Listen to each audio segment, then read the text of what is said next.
New Zealand बैटरन को एका पानी पियादेले सामी फाइनल रे टीम इंडिया केतेबेले बैटर तो केतेबेले बॉलर न्यूजीलैंड रे बैटरन को बड़ बड़ शॉट आउ मझिरे मोहम्मद सामी को बैटरन को बैक विकेट बाजी भारत सपक्ष रे थिला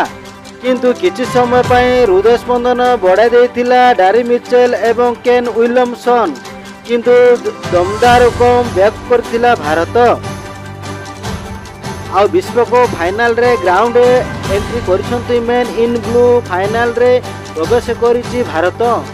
विश्व विजय ठारो मात्र गोटिए पाद दूरे टीम इंडिया चिता कृषक बैटिंग पर लौड़ा बोलिंग प्रदर्शन करछंती भारतीय बॉलर दिनिकिया विश्वकप फाइनल रे टीम इंडिया विशाल स्कोर पिछा करने को जाई चितापटांग न्यूजीलैंड दल आउ फाइनल रे प्रवेश कला रोहित शर्मा को नेतृत्वाधीन भारत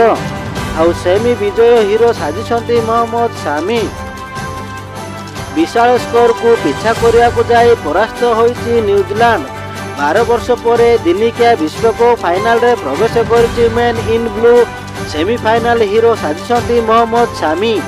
एकाकी 7 विकेट नहीं मैच रो मोड बदलाई देइछंती बड़ कथा हेउची दलर जेते बेले विकेट संधा नथिला सेते बेले ब्रेक थ्रू देइतिले मोहम्मद सामी आउ गोटिए भी ओभर दुईटी विकेट नहीं मैच मोड बदलाई देइतिले सामी दुईटी विकेट पर किछि समय पाए ग्लेन मिक्सेल और मिचेल को मध्य पार्टनरशिप होइतिले किंतु फिलिंग्स को विकेट पर जणे बैटर पेविलियन को फेरी थिले बैटिंग रे कमाल करथिले शुभम गिल विराट कोहली एवं श्रेयस अय्यर किंतु मोहम्मद सामी को जते प्रशंसा कले भी हुए तो कम होइजिवो सेमीफाइनल बड़ी खेलारी चाप रे थाई भी 7-7 विकेट नेथिले मोहम्मद सामी जाय कि पूरा मिचेल मोड बदलाई देइथिले मोहम्मद सामी पुणी प्रमाणित करथिले जे तांको खेलिबा एते सहज नुहे न्यूजीलैंड विपक्ष ग्रुप पर्याय मैच रे भी 5टी विकेट नहीं दल को विजय कराइले प्रमुख भूमिका तुलाई मोहम्मद सामी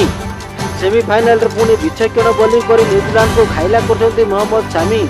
जसप्रीत बुमराह मोहम्मद सिराज महंगा साबित होइतिला बेले भी गोटिए लेखाए सफलता होइतिले कुलदीप यादव भी गोटिए सफलता होइतिला।